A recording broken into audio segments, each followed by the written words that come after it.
এই জাতি ইমানকে বাঁচতে দেন, সেটা হবে এই 57 সালের পলিসির আগে ফিরে যান, মুসলমানদের শাসনতন্ত্রে ফিরে যান, মুসলমানদের আইন আদালতে ফিরে যান, কোরআনের শাসন জারি করে দেন, পার্লামেন্টে যাবেন, ঘোষণা দেন, আগামী ইস্তিহার, নির্বাচন ইস্তিহার যারা কোরআনের শাসন জারি করার জন্য অঙ্গীকার করবে, আমরা তাদের পক্ষে রাজপথে নেমে যাব। এই মাটিতে যে অন্যায় বিচার হয়েছে তার বিচার হবে কি হবে না? কথা বলে হবে কি হবে না? হাজার হাজার রক্ত ঝরেছে, আবু সাইদের বুকে শুধু ঝাঁঝরা হয় নাই, 60 বছরের বাচ্চারা কপাল ফেটেছে। সুতরাং এই রক্তের বিচার হতেই হবে। এই রক্তের বিচার না হওয়া পর্যন্ত ওই স্বৈরাচারের দল নেতা কর্মীদের রাস্তায় মুভিং করতে দেওয়া যেতে পারে না, পারে না, পারে না।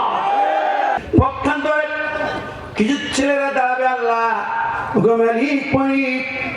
জান্নাতের সার্টিফিকেট দিয়েছো, যেতে বলেছো, যাব না, অনশন ধর্মঘটে নেমে গেলাম। আল্লাহ ভাই কি জান্নাত পেয়ে যাবে না? কেমন বান্দারে, জান্নাতে যাবে না। এরা কাঁদে বলে আল্লাহ যাব না। কেন যাবে না? কি হয়েছে তোদের? বলে আল্লাহ ওগো মালিক, গরিব দুটি সংসারের সন্তান ছিলাম, বাবা মা কি কারণে জানি না, হয়তো নামাজ তারা পড়েনি, ইসলাম তারা বুঝিনি, কিন্তু আমাকে ওই মাদ্রাসা দিয়েছিল, গ্রামের গরিব দুঃখীদের মাদ্রাসায় দিয়েছিল, কোরআন শিখলাম, হাফেজে কোরআন হলাম। আল্লাহর জমিনে হাফেজে কোরআন হয়ে, কোরআনের আলেম হয়ে, কর্মী হয়ে কাজ করেছি। তুমি জান্নাত দিয়েছো আল্লাহ, কিন্তু আমি জান্নাতে যাব না, যাব না। যে গরিব মা জননী না খেয়ে না দিয়ে পরের বাড়ি কামরা দিয়ে আমাকে লেখাপড়া করি, আলেম বানিয়েছে, হাফেজ বানিয়েছে, আল্লাহ ওই বাবা মাকে একটু দেখতে চাই। ওরা তো জাহান্নামে পড়তেছে, আল্লাহ জাহান্নামে পড়তেছে। বাচ্চাগুলো বলবে আল্লাহ তুমি যতক্ষণ না দেখাইবা, সাক্ষাৎ না করাইবা, ততক্ষণ আমরা তোমার জান্নাতে যাইব না। আল্লাহ অপরন্ত দয়া, জান্নাতীরা যা চাইবে তা পাবে। আল্লাহ বলেছে মা তাস্তাইয়ান বুজুকুম, যা চাইবে তাই দেব। এখন তো আল্লাহর ওয়াদা অনুযায়ী দেখা করাতে হয়, কিন্তু ওরা জাহান্নামে আগুনে পুড়তেছে। আল্লাহর অর্ডার হবে ফেরেশতারি, ওই লোকগুলোকে বের কর। আল্লাহ পুরি কয়লার মতো হয়ে আছি, বের কর, সামনে হাজির কর। কে কার বাবা, কে কার সন্তান? যাও, এই তোমাদের বাবা মা। সন্তান দেখবে, মা কাঁদবে, ডাকবে বাবা রে, জাহান্নামে পুরি কয়লা হয়ে গেছে, খাবার পাই নেই, গরম পানি, ফুটন্ত পানি যখন গালের মধ্যে দিয়েছি, টকবকি ফুটন্ত, ভিতরে গেছে, পেটের নাড়ি ভুড়ি গুলো ছিঁড়ে যায়, মন্দ দিয়ে নাড়ি ভুড়ি গুলো ছিঁড়ে বের হয়ে গেছে। এরপরে কাঁটা গাছের কাঁটাওয়ালা গাছ দিয়েছি, খাওয়া যায় না, খাইলাম, গালে বেঁধে যায়। আল্লাহ খাবার দরকার নেই, সালায় দাও। আল্লাহ দিল, ওই পেটের থেকে বের হয়ে যাওয়া নাড়ি ভুড়ি গুলো জাহান্নাম নিচে দিয়ে জড়ো হয়েছে, পুজ রক্তে পরিণত হয়েছে। ওইটা আগুন দিয়ে জ্বালাইছে, ওই পুজ রক্ত গুলো আবার খাইতে দিয়েছে, ওইটা গালে ঢেলেছে। এমন দুর্গন্ধ কল্পনাই করে যায় না। ও বন্ধু, ওলা তো আমরিল্লাহ মিন গিসলিন, ওই গিসলিন পুজ রক্ত আলা গরম দুর্গন্ধময় পানীয়, ওটা গালে নিতে চাইবে না, কাটা সামনের জন্য গালে দিয়েছি। আল্লাহ নবীজি বলেছেন ওগুলো এত দুর্গন্ধ, যদি এক বোতল বা একটা সামান্য কিছু ওই পানি, ও পুজ রক্তের ওই পানি যদি দুনিয়ায় ফেলে দেওয়া হয়, গোটা দুনিয়া দুর্গন্ধ হয়ে যাবে। ওই বাবা মা কেঁদে কেঁদে সন্তান জড়িয়ে ধরে, সন্তান কালো পুরা কয়লা মাকে জড়িয়ে ধরবে, মা জননী, ও মা জননী,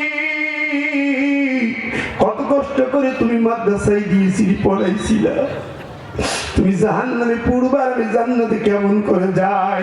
মায়ের গলা জড়াইয়া সন্তান ছাড়ে না, বাবার গলা জড়াইয়া সন্তান আর ছাড়ে না, বাবা মাকে ছাড়ে না। আল্লাহকে ছেড়ে যাও, জাহান্নামে দূরে, জান্নাতে যাও। আল্লাহর ওই বান্দারা কয় তোমার নবী শুনিয়েছিল দুনিয়াতে মান করে আল কোরআন ফাস্তাজহারহু ফাহাল হালালহু ওয়া হারাম হারামাহু আদখালাহুল্লাহুল জান্নাত।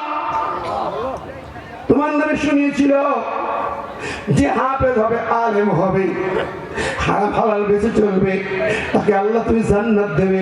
পরে আল্লাহ নবী বলেছেন ওই সব এবং সে সুপারিশ করার অধিকার পাবে ফি আশরাত মিন আহলি বাইতিহি, আহলে বাইত তার যারা বাবা মা আপনজন জাহান্নামে যাবে, দর্শন যারা জাহান্নামে যাবে, এই রকম দর্শন কি সুপারিশ করতে পারবে? তোমার নবী শুনেছিল গো আল্লাহ, আমরা শুনেছিলাম হুজুররা বয়ান করেছে ওগো মালিক এই জাহান্নামী বাবা মা রেখে আমি জান্নাতে যাইতাম না। আল্লাহু আকবার, জোরে কর না সুবহানাল্লাহ। আরে ওই সন্তানরা ওই পুরা কয়লা মা বাবাকে সুপারিশ করে জান্নাত নেবে, বিশেষ পানি দিয়ে ধৌত করা হবে, চকচকে হয়ে যাবে। জোরে কর সুবহানাল্লাহ।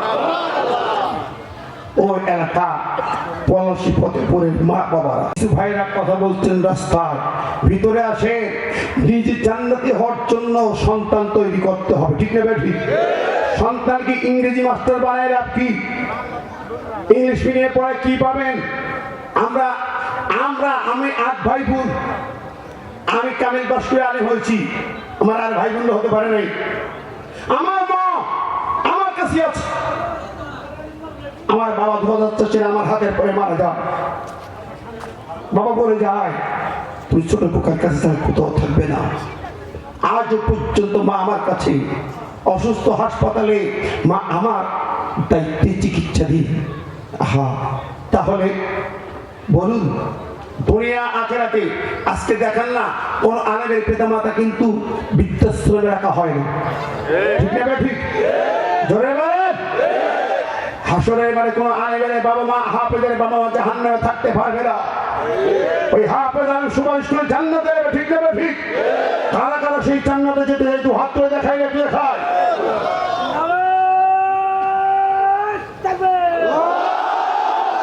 কয়েকটা মেয়ে হাফেজ কোরআন, জোরে কেন সুবহানাল্লাহ। ছেলেদের তো পাগড়িতে, মেয়েদের দেওয়া হয়েছে সনদ আর কিছু হাতিয়া হিজাব। মাশাআল্লাহ, তারা সামনে আসে বাবারা গ্রহণ করেছে। প্রিয় বন্ধুরা দেখো, এই মেয়েদের সূরাতুন নিসা আল্লাহ নারীদের কথা বলেছেন, নারীদের অধিকার দিয়েছেন। নারীদের অধিকার কম না বেশি? মা বোনেরা আছেন, নারী অধিকার ইসলামের সবচেয়ে বেশি। পুরুষরা নেতৃত্বের অধিকার রাখে আর নারীরা সমস্ত অধিকার রাখে। নারীর পদতলে জান্নাত, ঠিক না বেঠিক? মায়ের পদতলে জান্নাত, পুরুষের পায়ের তলে জুতা জুতা জুতা। কতক্ষণ ও মায়ের পরে যারা আসছেন, নবীজি ইসলামের প্রথম মুসলমান নারী মা খাদিজা, প্রথম শহীদ নারী মা সুমাইয়া, প্রথম হিজরতকারী নারী মা উম্মে সালামা। ইসলামে তিনটি অবদান, নারী বড় বড় অবদান। ও বন্ধুরা আমার, নারী যদি কোরআন জানে, কোরআন বলা হয় কত কাজে লাগতে পারে। আজকের যে আয়াতের আলোচনা, কোরআন একদিকে, গোটা জাতি তার একদিকে, ঠিক না ঠিক? আমার দেশ কিরকম? গোটা ইসলাম কোরআন একদিকে মাত্র 10% দেশের জনগণ, 10 থেকে 15%, 10 থেকে 15% মানুষ কোরআনের পক্ষে, বাকি মানুষ হচ্ছে কোরআনের পক্ষে নাই। কোরআন শুধু চুমা খাইতে রাজি আছে, কোরআন শাসন মানতে রাজি না, ঠিক না ঠিক? এই পয়েন্টে কিছু কথা আছে। তার আগে বলছিলাম কোরআন জানলে পরে, কোরআন মানলে পরে জীবন ধন্য হয়। আমার একটি কথা মনে পড়লো, নারী জাতির কথা। দেখেন ওমর বিন খাত্তাব যখন রাষ্ট্রপতি খলিফা, একদিন বৌদ্ধ রাতে তিনি রাজপ্রাসাদ থেকে, রাজপ্রাসাদ ছিল মদিনার মসজিদ, মসজিদে নববী ছিল রাজপ্রাসাদ, এই জায়গা থেকে বের হলেন। রাস্তা মারিয়ে তিনি মরুভূমি পাড়ি দিয়ে একটি গ্রামের ভিতরে ঢুকলেন। জাতি কি আছে কেমন আছে উনি দেখতেন। রাস্তা দিয়ে চলতেছেন, যখন রাস্তা চলতে চলতে একটা বাড়ির পাশে গেলেন, বাড়ির ভিতর থেকে একটা মেয়ের সুরেরা কণ্ঠে, সুমধুর কণ্ঠে প্রেমের গান শোনা যায়, প্রেমের গান, গান গাচ্ছে। কাল রাতে দেখলাম ডিজে পার্টির গানের ঠেলায় অস্থির। ঢাকা সিটি, রাজশাহী, মনে করলাম সামাকদুমের এলাকা, এই জায়গায় মনে হয় কম, ও বাবা তাও বেশি। বাগায় ছিল মামা ডিজে পার্টির মামা গান গাইনি তিনি, মেয়েরা গান গাইনি। আহা, দেখার কেউ নেই। মেয়েদের গান বন্ধ, কণ্ঠে গান শুনবে, ড্যান্স শুনবে এই মুসলমান। হায় রে, হ্যাঁ লম্পট জাতি, অসভ্য জাতি। ন্যাংটা মেয়েরা গান গাই নাচে দেখতে যাও, তোমার মতো অসভ্য মুসলমান দরকার নেই। কথা বলেন। ওমর বিন খাত্তাব শুনলেন বাড়ির ভিতর থেকে একটা মেয়ে সুরেলা কণ্ঠে প্রেমের গান গায়। ওমর থমকে দাঁড়ালেন, কি মদিনার কণ্ঠে এত দুঃসাহস কা? এই মধ্যরাতের পরে এভাবে প্রেমের গান গায়? দাঁড়াও, আমি খলিফা ওমর বিন খাত্তাব, আজকে তোমার রেহাই নাই। মদিনার খলিফা সামনের গেট দিয়ে ঢুকতে চেষ্টা করলেন, পারলেন না। গান বন্ধ হয়, দরজার সামনে গিয়ে দাঁড়ালেন। হে মহিলা, কে তুমি? এই গভীর রাতে প্রেমের গান গাইছো, ওঠো, জবাব দাও, উপযুক্ত কৈফিয়ত দাও। প্রেমের গান দিয়ে রাস্তায় চলা যুবকদের উত্তপ্ত করবে, এটা তো ইসলাম হারাম করেছে। কেন গাইছো? ওঠো, জবাব দাও, কৈফিয়ত দাও, নইলে আমি মদিনার খলিফা ওমর বিন খাত্তাবের চাবুক গর্জে পড়বে, তোমাকে বেত্রাঘাত করা হবে। গভীর রাত, ওই মহিলা চমকে গেছে, কি ব্যাপার? এত রাতের বেলা ওমর বিন খাত্তাব খলিফা এখানে কেমনে হাজির হলো? কিভাবে হাজির হলো? কেমন করে হাজির হলো? আগে দেখতাম, আমরা যদি মাহফিলে আসতে দিলাম, আসতে পারলাম না। যে বাড়ি আসি বাঘা এসে একবার ডাক্তার সানোয়ার হাজী সাহেবের বাড়ি, পুলিশের 2-3 গাড়ি পুলিশ তার বাড়ির সামনে হাজির। জানতে পারলাম পাশ থেকে কেউ না কেউ ফোন করেছে, হুজুর এ জায়গায় আইছে। ফোন করলে পুলিশ ধরলাম তো ঠিক না বেঠিক? শ্বশুর বাড়ি গেছি, পুলিশের কাছে ফোন গেছে, পুলিশের গাড়ি হাজির। শ্বশুর বাড়ি যাইতে পারতাম না, 3 দিন হুজুর রাস্তা এক জায়গায় দাঁড়াইতে পারতাম না, মামলা হ্যান্ডকাপ, ঠিক না বেঠিক? রাজশাহী শহরে হাফেজ রবিউল নেতারা মাদ্রাসা নিয়া একটা মিটিং করলো, সায়েন্স ইনস্টিটিউটে কয়েকজন আলেম বসে মিটিং করে কথা বলছে মাদ্রাসা নিয়া, একটু খাইতে বসছে, পুলিশ হাজির। পুলিশ হ্যান্ডকাপ পরে জেলখানায় তুলে দিল। ঠিক না বেঠিক? এই যে সাক্ষী। খবর দিত পুলিশ, খবর দেওয়ার লোকের অভাব হয় না, আছে না নাই? যারা এইভাবে ফোন করে করে আলেমদেরকে ধরে ধরে দিয়েছো, মিথ্যা মামলা দিয়ে জেল খাটাইছে, বন্ধুরে তোমরা জালেমের সহযোগী, তোমাদের ক্ষমা হতে পারে না। আমরা মানুষ ক্ষমা করতে পারি, আল্লাহর কাছে ক্ষমা পাইবা না। আল্লাহ কয় এই জালেম সব আমি জাহান্নামে ঢুকায়া দিব। احشروا الذين ظلموا وأزواجهم وما كانوا يعبدون من دون الله فاهدوهم إلى صراط الجحيم। সূরা সাফফাতে আল্লাহ বলতেছেন, উহশুরুল লাযিনা যালামু, জালেমদেরকে এক করে হাসর করা হবে। জালেমদের পিছনে ওয়াজওয়াজাহুম, তাদের দাদা অনুসারী নেতা কর্মী ভোটার সবগুলোকে পিছনে লাইন দিয়ে তোলা হবে। কার কথা? আল্লাহ। কোরআন বলছে, সূরা সাফফাত, সূরা ইয়াসিনের পরে সূরা দেখে নেবেন। আল্লাহ বলেন শুধু জালেম নেতারা নয়, নেতাদের পিছনে সহযোগীদের দ্বারা করানো হবে। শুধু তাই না, আল্লাহ অন্য একটা সূরা বনী ইসরাঈল বললেন, ইয়াওমা নাদউ কুল্লা উনাসিন বিইমামিহিম, সেই ময়দানে, হাসরের ময়দানে নেতা নেত্রী পিছনে তাদের কর্মী সহযোগী ভোটার সাপোর্টারদের তোলা হবে, দড়ি দিয়ে বাঁধা হবে, আগুনের দড়ি এমন করে বাঁধা হবে, আগুনের দড়ি দিয়ে একটা দড়ি দিয়ে পেছে একজন একজন করে একা একা করে টোটাল লম্বা এক দড়ি দিয়ে সব বাঁধা হবে। লক্ষ মানুষ একটা দড়ি দিয়ে বাঁধা হবে, দাওয়ান গাদা মতো বাঁধা হবে। এরপরে আগুনের ফেরেশতারা হাজির হবে, জাহান্নামের ফেরেশতারা হাজির হবে। ওদের হাতে আগুনের লাঠি থাকবে, ওই জাহান্নামীদের কি আগুন লাঠি দিয়ে পিটাইতে নিয়ে যাবে। শুধু তাই না, উপর করে উল্টো করে না কপাল গোলা জমিনের পরে দিয়া পালপুর দিক দিয়ে পিটাইতে নিয়ে হবে। সম্পূর্ণ উজুহীন চেহারা মাটির পরে, ওই মাটি সাধারণ মাটি নয়, ওই মাটি পুরি আগুন হয়ে গেছে, তামা হয়ে গেছে। ওই আগুনের মাটি, আগুনের তামা, তার প্রতিদিন না কপাল ঘাসরাইতে ঘাসরাইতে জাহান্নামে নেওয়া হবে। কোরআনের কথা, আমার কথা নয়, ঠিক না বেটি? অতএব জালেম শাহীর নেতা নেত্রী শুধু নয়, গ্রামগঞ্জে লুকিয়ে থাকা তাদের কর্মী ভোটার সাপোর্টাররাও একই কায়দায় জাহান্নামে যাবে। কার কথা? আল্লাহ। জোরে বলেন না কার? আপনারা ভয় পাবেন, মন খারাপ হয় না, স্ট্রিট কথা। আমরা ক্ষমা করতে হবে, তোমরা ক্ষমা পাবে না। যে রক্ত ধরিয়েছ, কোরআন বলে রক্তের বিচার হবে, কেউ রেহাই পাবে না। আল্লাহ বলে আল্লাহু লা ইয়াহদিল কওমাজ জালিমিন, আল্লাহ জালেমদেরকে হিদায়াত দেয় না। কার কথা? আমার নয়, আল্লাহর কথা। আল্লাহ বলে আনুহলিকান্না জালিমিন, নামে তাকে নুনে থাকি, আল্লাহ জালেমদেরকে ধ্বংস করবেই করবে, কেউ ঠেকাতে পারবে না। প্রিয় বন্ধুরা আমার, সুতরাং এই মাটিতে যে অন্যায় বিচার হয়েছে তার বিচার হবে কি হবে না? কথা বলে হবে কি হবে না? হাজার হাজার রক্ত ঝরেছে, আবু সাইদের বুকের শুধু ঝাঁঝরা হয় নাই, ৬০ বছরের বাচ্চার কপাল ফেটেছে। সুতরাং এই রক্তের বিচার হতেই হবে।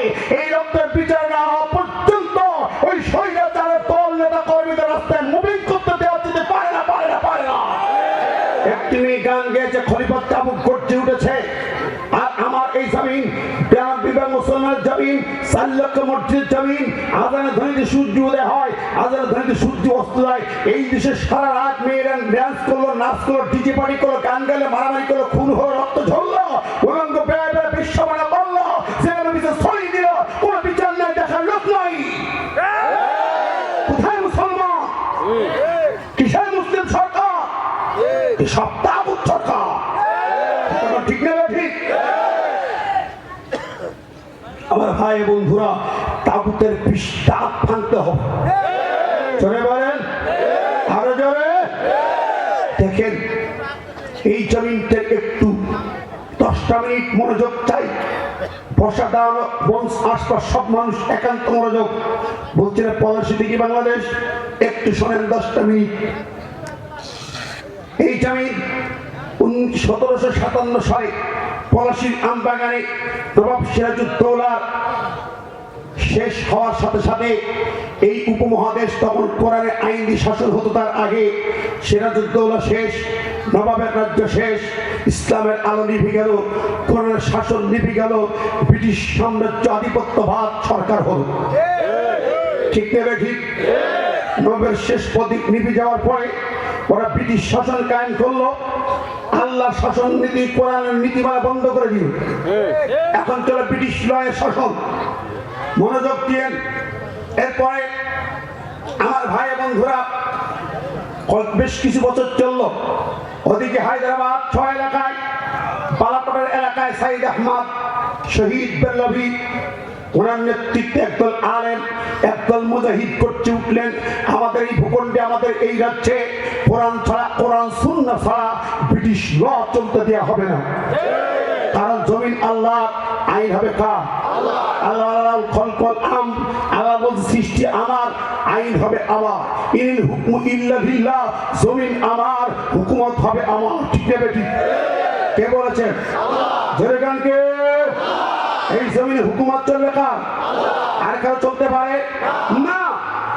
ওই আন্দোলন শুরু হলো, ব্রিটিশ বাহিনী বিশাল বহর নিয়ে যুদ্ধ হলো বালাকোটের ময়দানে।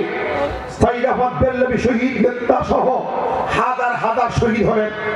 ব্রিটিশদের অস্ত্রের মুখে তারা পরাজিত হলেন। নিভে গেল ইসলামের মহান আন্দোলন।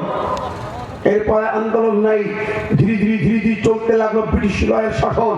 গোটা জাতির উপর নির্যাতন নিষ্পেষণ চলতে লাগলো। রাস্তার ধারে একদল স্কুলের বাচ্চারা, একটা ইতিহাসের বই আছে ভারতের, গোলাম মুর্তজার লেখা, সে ভারতের ইতিহাস, চেপে রাখা ইতিহাস পড়বেন, পাবেন। ওখানে লেখা আছে, রাস্তার ধার দিয়ে একদল ছেলেরা খেলা করতে করতে ব্রিটিশদের গাড়ির বহর থেকে বলছে, এরা আমাদের দেশ দখল করে অত্যাচার করছে, খুন করছে। এই আওয়াজ ওদের কাছে চলে গেল। ওরা গাড়ি থামায় ধরলো বাচ্চাগুলোকে। কি বলেছিস? বলে এই বলেছি, সত্য বলেছি। ওই বাচ্চাগুলোকে রাস্তার ধারে গাছে ঝুলায় রাখলো ঘন্টার পর ঘন্টা। ব্রিটিশ শাসন যা দেখলি, রক্ত রক্তাক্ত ব্রিটিশকে আমরা দেখিনি, ইতিহাসের পাতায় দেখি ভাইরা। চলল 1857 সাল পর্যন্ত। মাওলানা ইমদাদুল্লাহ মাক্কি মুহাজির ওনার নেতৃত্বে আবার একদল যুদ্ধ করলো 1857 সালে। তারাও পরাজিত হলেন। আর কথা বলার মতো কেউ থাকলো না, ভারতবর্ষদের মোকাবেলা করার মতো আর শক্তি থাকলো না। অবশেষে একের পর এক চলতে চলতে চলতে চলতে 1947 সালে এসে ব্রিটিশ ছাড়া আন্দোলন সফল হল। ঠিক না ঠিক? শোনেন বাবাজি, ও বাবা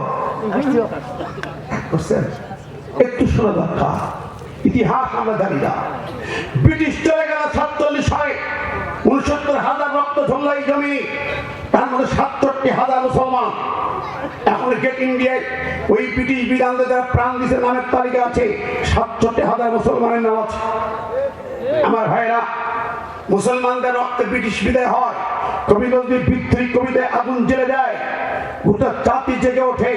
ব্রিটিশ বিদায় হলো, এবার চিন্তা হলো এই ভারতীয় মহাদেশ দুই ভাগ হবে। পাকিস্তান বলল আমরা ওদের সাথে মিলে চলবো না, আমরা আমাদের পাকিস্তান ইসলামের আলোয় আলোকিত করে চলতে চাই। ভারত হবে হিন্দুস্তান ও পাকিস্তান, বাংলাদেশ পড়ে গেল আলাদা ভূখণ্ডে। এদেশের আলেম ওলামা নেতৃবৃন্দ বললেন, ওই যে আমাদের দেশের সেই বাংলা সহ যারা ছিলেন এখানে নেতৃবৃন্দ, তারা বললেন যে আমরা মুসলমান সমাজ বা মুসলমানের জমি আমরা পাকিস্তানের সঙ্গে মিলতে চাই। মিল হলে পাকিস্তানের সাথে। আমি আমার জন্ম 70 সালে, আমি ইতিহাস পড়ে জানি, ইতিহাস পড়ে জেনেছি, বাবার কাছে শুনে শিখেছি। আমার ভাইরা, এই উপমহাদেশ পাকিস্তানের সাথে আমাদের যুক্ত হলো অনেক দূরে, 7 সমুদ্র ওপারে পাকিস্তান, আমরা তাদের সাথে দেশ যুক্ত করলাম। কেন? কোরআন সুন্নাহ দিয়ে দেশটা চলবে, আল্লাহর আইনে চলবে। ঠিক না বেটি? মুহাম্মদের জিন্নাহ কথা দিয়েছিলেন, কিন্তু কথা রাখেন না, বিশ্বের হতকথা করলেন, আমেরিকার গোলামি শুরু করলেন, ইউরোপের গোলামি শুরু করলেন, কোরআন সুন্নাহ দিয়ে দেশ চালাতে লাগলেন না। আলেম ওলামা গর্জে উঠলেন। কায়েদে আজম কথা ছিল কোরআন সুন্নাহ দিয়ে রাষ্ট্র চলবে, আল্লাহর আইনে রাষ্ট্র চলবে। কি শুরু করেছেন আপনি? বললেন এখন শিশু রাষ্ট্র, আমেরিকা ইউরোপের সহযোগিতা দরকার, ওয়েট করুন, ধৈর্য ধরুন। শিশু হতে চলে গেল 65-67 সাল পর্যন্ত। আলেম ওলামা ফুসলে উঠলেন, একটা শিশু বালেগ হয় 10-12 বছরে, তুমি বালেগ হতে সাফল্য হতে কতদিন লাগবে পাকিস্তান তোমার? তুমি এখন সাফল্য খাও নাই। কোরআন সুন্নাহ দিয়ে দেশ না চাইলে আমরা তোমাদেরকে বর্জন করতে পারি। ইতিমধ্যেই চলে আসলো 70 নির্বাচন। 69-70 এদেশের নেতা, তদানীন্তন নেতা, সেই কথিত বঙ্গবন্ধুর সঙ্গে এদেশের আলেম ওলামাদের চুক্তি হলো। সমস্ত আলেম ওলামা সদস্য হুজুর সহ এদেশের বর্ষিয়ান আলেমদের চুক্তি হলো। তারা বললেন, আপনি নির্বাচন এসছে, একটা কথা দিতে হবে, আপনি জয়ী হলে কোরআন সুন্নাহ নিয়ে পাকিস্তান চলবে, কোরআন সুন্নাহর বাইরে কোনো আইন হবে না। উনি এগ্রিমেন্ট করলেন, লিখিত চুক্তি করলেন, স্বাক্ষর করলেন যে আমি যদি সরকার হতে পারি কোরআন সুন্নাহর বাইরে কোনো আইন চলতে দেব না। কথা দিলেন, অঙ্গীকার করলেন, শপথ করলেন। 70 নির্বাচনে দেশের মুসলমানরা পাইকারি হারে ওনাকে ভোট দিলেন। কিন্তু উনি যখন পাশ করলেন, পাকিস্তান সরকার ওই যে খান সাহেবরা গাদ্দারি করলেন, তাকে ক্ষমতা দেন নাই, বসতে দেন নাই। শুরু হলো যুদ্ধ, 9 মাসে রক্তক্ষয়ী যুদ্ধ। রক্তক্ষয়ী যুদ্ধে অনেক কিছু ঘটে গেল, অনেক ইজ্জতের বিনিময়, অনেক রক্তের বিনিময়। মুক্তিযোদ্ধা যারা লড়াই করেছিলেন, আমি তো যতটুকু বাবার কাছে শুনেছি, আমাদের বৈঠক করেছিল মুক্তিযোদ্ধাদের খাওয়া দাওয়ার একটা জায়গা, বিশ্রামের জায়গা। সেখানে তারা আসতেন, আমাদের বাড়িতে রান্না বান্না তো খাওয়ানো হতো। তাদের মুখে কালেমা ছিল, তাদের মুখে অন্য কিছু ছিল না। তারা লড়াই করেছে, যারা পরিচিত যোদ্ধা। অনেক রক্তের বিনিময়ে দেশ স্বাধীন হলো। আশা ছিল দেশের আলেম ওলামাদের, এবার বুঝে আমরা আলোর মুখ দেখবো, পড়ার আল্লাহর আইনের মুখ দেখবো। কিন্তু কি হলো? উনি যখন পাকিস্তান আটক ছিলেন, 25শে মার্চের কালো রাত উনি গ্রেপ্তার হলেন। উনি লড়াইয়ের মাঠ, যুদ্ধের মাঠে উনি ছিলেন না, কিন্তু ছিলেন, উনি আদৌ ছিলেন না। 26শে মার্চ স্বাধীনতা ঘোষণা হলো, তার আগে রাতে উনি পাকিস্তান সরকারের সঙ্গে আলোচনার জন্য কয়েকদিন পাকিস্তান ছিলেন। ক্ষমতা পাইলে স্বাধীনতা যুদ্ধ হবে না, ক্ষমতা দেন নাই। গ্রেপ্তার হলেন উনি নিজেই গ্রেপ্তার হলেন, কোর্ট হলেন। ব্যাস এদিকে 26 মার্চ চট্টগ্রাম কালোহাট বেতার কেন্দ্র থেকে রাষ্ট্রপতি পরবর্তী রাষ্ট্রপতি মেজর জিয়াউর রহমানের ভাষণ এলো, স্বাধীনতার ঘোষণা এলো। স্বাধীনতার ঘোষণামূলক জিয়াউর রহমান দিয়ে গেছে। ঝাঁপিয়ে পড়লেন তিন মেজা সেনা অফিসার, সরকারের বিরুদ্ধে বিদ্রোহ করে নামলে তার জীবন থাকে না, চাকরি দূরে যা। সব রিস্ক নিয়ে মেজর জিয়া, কর্নেল অলি তারা রিস্ক নিয়ে মাঠে নামলেন। যাক, সারা দেশের মানুষ রক্তবীর যুদ্ধে ঝাঁপিয়ে পড়লো, স্বাধীন হলো।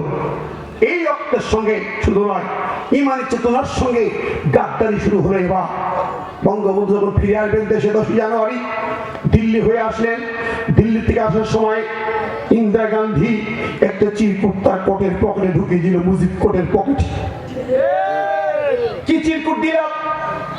বলে দিল তুমি দেশে ফিরবে, একটি সংবিধান তৈরি করবে, তার মূলনীতি হবে চারটা মূলনীতি: সেকুলারিজম, ধর্মনিরপেক্ষ মতবাদ, জাতীয়তাবাদ, সমাজতন্ত্র, গণতন্ত্র। 4 নীতির ভিত্তিতে তোমাকে সংবিধান রচনা করতে হবে। আমরা ভারত তোমাকে সাপোর্ট দিই, অস্ত্র দিই, সেনা দিই, যুদ্ধ করে স্বাধীন করে দিয়েছি, নেতা বানিয়েছি, আমার কথাই সংবিধান হবে বলে দিলেন ওনার দিদি। উনি চলে এলেন দেশে। 72 সংবিধান রচনা করলেন ডক্টর কামালকে দিয়ে, নাস্তিকদের দিয়ে। সেই সংবিধান হলো সেকুলার সংবিধান। মুসলিম আলেমরা বলে কি করলেন? এই যে আপনার কন্ট্রাক্টনামা, আপনার চুক্তি অঙ্গীকার, কোরআন সুন্নাহর বাইরে আইন পাস হবে না। আপনি কোরআন সুন্নাহর বিপরীত সম্পূর্ণ ধর্মহীন নাস্তিকবাদী চেতনা, সেকুলারিজম, কমিউনিজম নিয়ে গণতন্ত্র করলেন। এত বড় গাদ্দারি! আপনি মুসলমান সন্তান নাকি নাস্তিকদের বাচ্চা, দাদা বাবুদের বাচ্চা? কথা বলেন। আসলে তো তার জন্ম কোথায় কে জানে? তার ইতিহাস তো অন্যরকম শুনি, বিভিন্ন চক্রবর্তীর ইতিহাস শুনি। কথা বলেন, ঠিক না ঠিক? কোরআনের সঙ্গে, কোরআনের আইনের সঙ্গে আলেমদের সঙ্গে গাদ্দারি তারাই করতে হয়। উতুল্লিন বাতাসালিকে জানিন যাদের জন্মের বেলায় কথা থাকে, তারাই ছাড়া কোরআনের সঙ্গে গাদ্দারি কেউ করতে পারে না। আমার ভাই বন্ধুরা, আমি ইতিহাসের পাতা থেকে কথা বলছি।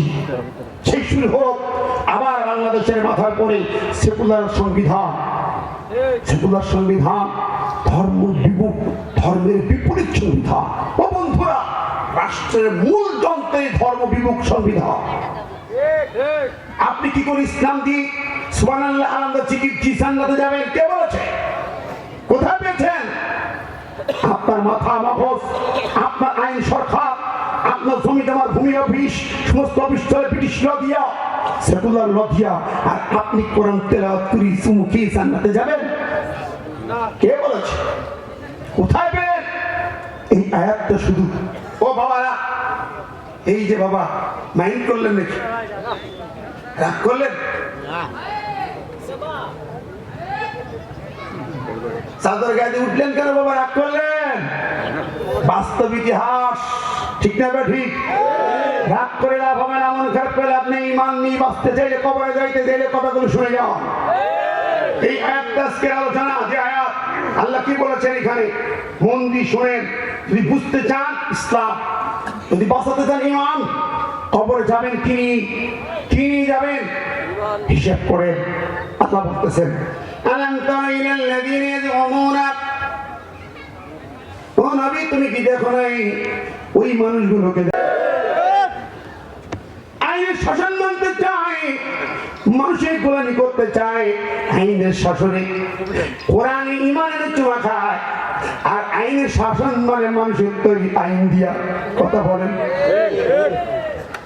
এই কথা বলেন না, বসে। এটা কার কথা? চলে কর না খা। এখন এই শ্রেণীর লোক কম না বেশি?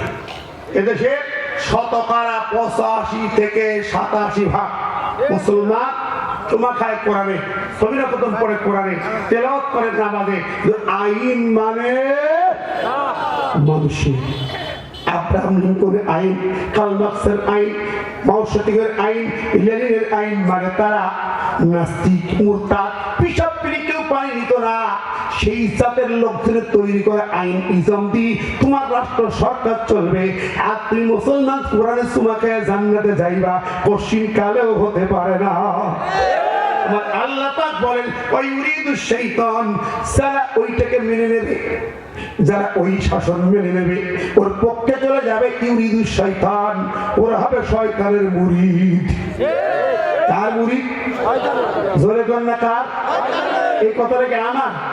এই যে সূরা নিসা 60 নম্বর আয়াত। ও ভাইরা আমার, ও বন্ধুরি, আমার আল্লাহ পাকের ঘোষণা আসা, ওয়ালাকাদ বাআসনা ফী কুল্লি উম্মাতির রাসূলা আন ইবুদুল্লাহ ওয়াসতানিবুত তাগুত। যুগে যুগে যত নবী রাসূল আছে সবাই বলেছে এক আল্লাহর গোলামি হবে, কোন তাগুতের শাসন চলবে না, মানুষের আইনের শাসন চলবে না, আমেরিকার গোলামি চলবে না, দিল্লির গোলামি চলবে না, কমিউনিজম চলবে না, সোশ্যালিজম চলবে না, সেকুলারিজম চলবে না, ন্যাশনালিজম চলবে না, মানুষের তৈরি কোন ইসলাম, মানুষের তৈরি আইনের শাসন চলবে না। এই কথা কার? সরে বলেন না কার? আমরা কি মানতে রাজি আছি? আমরা কার আইন মানবো? আর বলেন কার? সময় এসেছে ভাই আমার, কেন বলি শোনেন, বিগত দিনগুলোতে দেখেছেন, একটু মেমোরিতে দেওয়ার জন্য বলি, মন খারাপ করছেন নাকি? রাগ করছেন নাকি? ইতিহাসের কথা বললাম শুধু না, বাংলাদেশ পরবর্তী ইতিহাস কি? পরবর্তীতে প্রেসিডেন্ট জিয়া ক্ষমতা এসে বিসমিল্লাহ লাগালো, সংবিধান লাগাইছিল, বিসমিল্লাহ তুললেন, ইমান শব্দ ভূমিকায় নিলেন, আল্লাহর প্রতি আস্থা বিশ্বাস আনলেন, আলহামদুলিল্লাহ, এটুকুন আল্লাহ তার নাজাতের জন্য যথেষ্ট হতে পারে, এটা কম না, সংবিধান ঢুকালেন। কিন্তু এই যে কতদিন 16 বছরের সরকার স্বৈরাচার জালেম সেই ক্ষমতায় বসে আগে সেই বিসমিল্লাহ কাটলো, সেই ইমান কাটলো। কেন কাটলো? বললো না সেকুলার রাষ্ট্রের 72 সংবিধান চলবে, বিসমিল্লাহ সংবিধান চলবে না, ঠিক না? আমি ভুল বলছি? বিসমিল্লাহ কাটলো, ইমানটাও কাটলো। যারা নিজে হাতে বিসমিল্লাহ ইমান কাটে ওরা কি মুসলমান না বেঈমান? আরো জোরে, আরো জোরে। ওদের যারা সাপোর্টার ভোটার তারা যদি পাগড়িওয়ালা হয়, টুপিওয়ালা হয়, দাড়িওয়ালা হয়, মসজিদওয়ালা হয়, মাদ্রাসাওয়ালা হয়, নামাজি হয়, হাজী সাহেব হয়, আর বিসমিল্লাহ কাটার পক্ষে সাপোর্ট দিয়েছেন, আপনার ইমান নাই। কথা ঠিক আছে না নাই? ভালো করে বুঝেন ও বন্ধু, এই কোন জায়গায় চলে যায়? তোমার ইমান কেটে বাদ দেওয়া হয়েছে, তুমি নামাজের সিজদা দিয়ে লাভ। তোমার নামাজ কি কাজে লাগবে জানো? নামাজের কথা কি? ইন্নাস সালাতা তানহা আনিল ফাহশাই ওয়াল মুনকার। কার কথা? আল্লাহ, আল্লাহর কালাম কোরআন। ইন্নাস সালাতা তানহা, নিশ্চয়ই সালাত নিষেধাজ্ঞা জারি করে, 144 তানহা নিষেধাজ্ঞা জারি করে, ফাহশা সকল অন্যায় করব, ওয়াল মুনকার, মুনকার আল্লাহ বিরোধী কালাকানুন আইন নীতিমালা। তাহলে নামাজ পড়বে আর সেকুলার আইন চলবে, ওই নামাজ তোমার কাজে লাগবে না। নামাজের নামাজ কাজে লাগবে যেই নামাজ সেকুলার কি না বলবে, সেই নামাজ মানুষের তুই আইনের মুখে লাথি মারতে পারে, ওই নামাজ কবুল হবে, ঠিক না? ঠিক। সেই নামাজ তুমি পড়ো, তুমি কি জানো? ইয়াকা না'বুদু ওয়া ইয়াকা নাস্তাইন। নামাজে বলো আল্লাহ তোমার গোলামি চলবে, আর কোনো গোলামি হবে না। তো সমাজে চলে মানুষের গোলামি, এই নামাজ কবুল হবে না। তোমাকে আল্লাহর গোলামির পক্ষে সমাজের রাজপথে থাকতে হবে, ঠিক না? ঠিক। ধরে বলে তুমি ঈশান নামাজের পরে বিক্রি পড়েছো, অনেক মাইয়ের জুরুকা, আমি সম্পর্ক ছিন্ন করলাম। যারা পাপ করে আল্লাহ বিরোধী পথে চলে তাদের সঙ্গে আমার সম্পর্ক থাকবে না, থাকবে না, ঠিক নেবে? ঠিক। আল্লাহ কোরআন বলেন ওমাল্লানা ইয়াহকুম বিমা আনজালাল্লাহু ফাউলাইকা হুমুল কাফিরুন। যারা কোরআন দিয়ে রাষ্ট্র চালায়, সরকার চালায়, ওরা হলো কাফের। ওরা কি? জোরে বলেন কি? কোরআন দিয়ে রাষ্ট্র চালায় না তারা কাফের, কোরআন দিয়ে বিচার করে না তারা কাফের। তুমি তাদের যদি সাপোর্টার হয় তোমার ঈমান বাতিল, বাতিল, ঠিক কিনা? কর। সুতরাং এই জমিনে আমরা এসেছি, এখন সুযোগ এসেছে, এক কথা এক দাবি, এক দফা এক দাবিতে ছাত্র যেমন আন্দোলন করে সরকার হটিয়েছে, আমাদের মুসলমান যাদের কলিজায় ঈমান আছে একটা দফায় একটা দাবি হলো ওই সেকুলারিজম সংবিধান, কুফুরির সংবিধান, নাস্তিকদের সংবিধান, 72 সংবিধান মানি না, কুফুরির পৃষ্ঠা ভেঙে দিয়া সেকুলারের পরিজাতের টান দিয়ে বের করে বঙ্গোপসাগরে পাঠাতে হবে। রাজি আছেন কারা? দু হাত তুলে দেখা তো।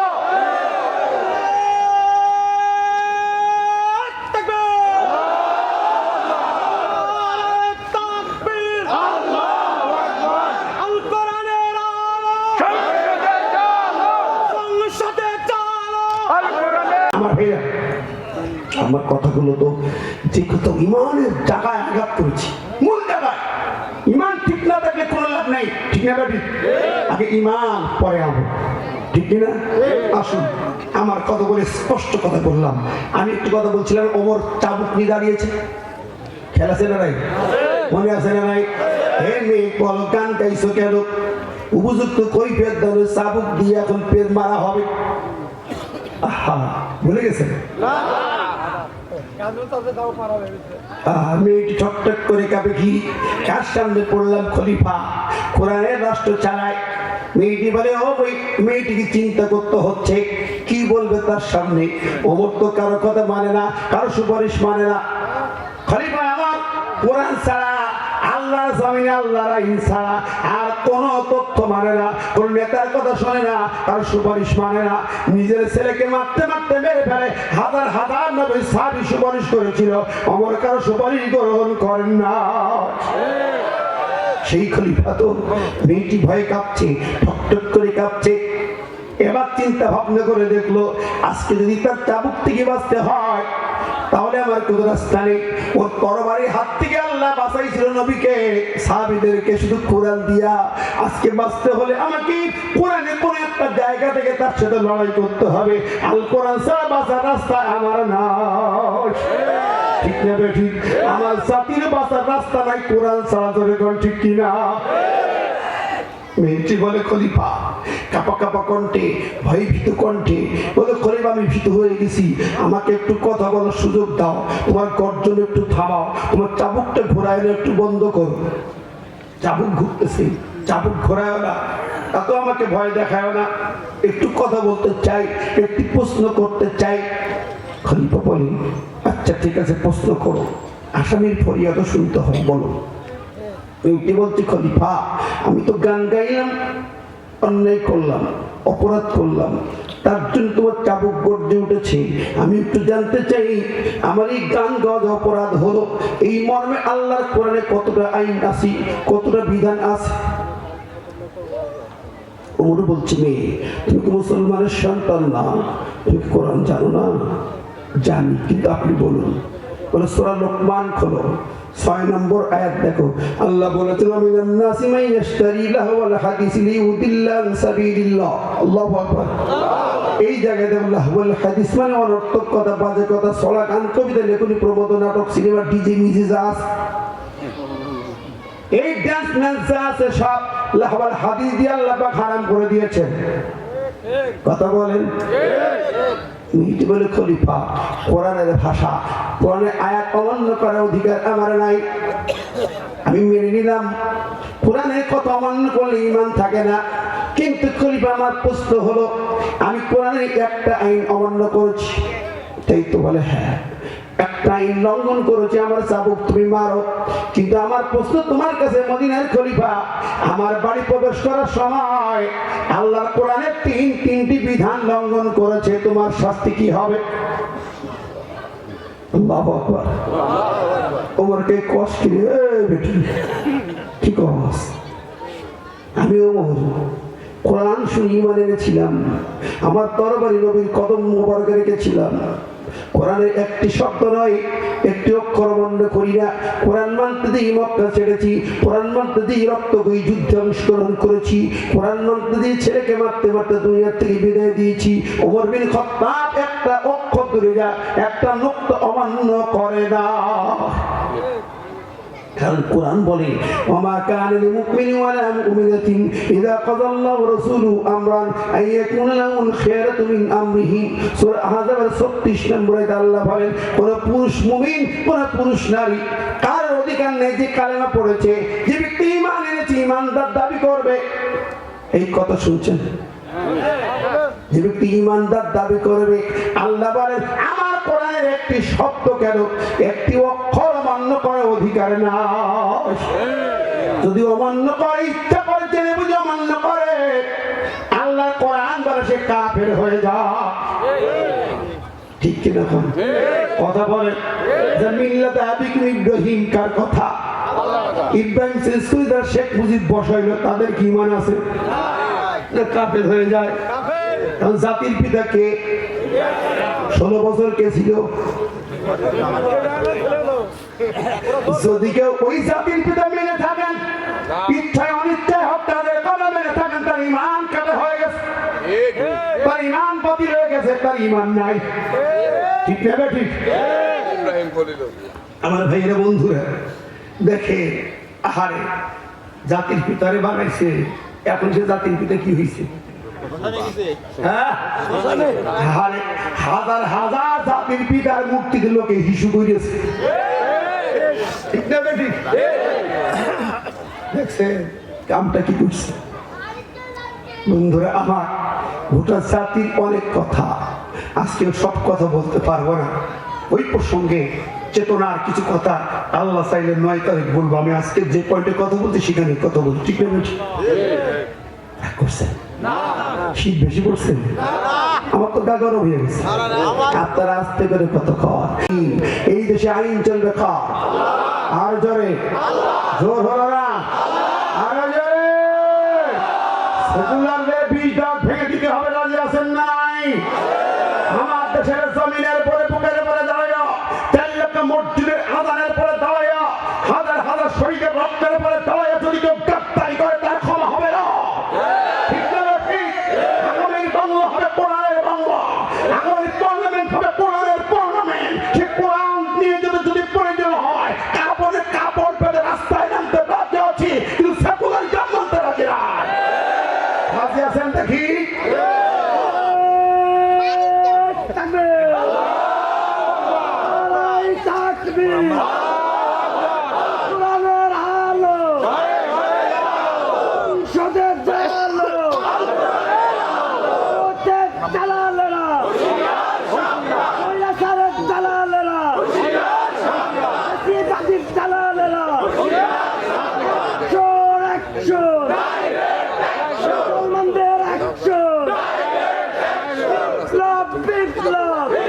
বলছিলাম ওই মেয়েটি বলছে, মনে আছে না নাকি কথা, তুমি 3টা আইন অমান্য করে তোমার কি শাস্তি হবে?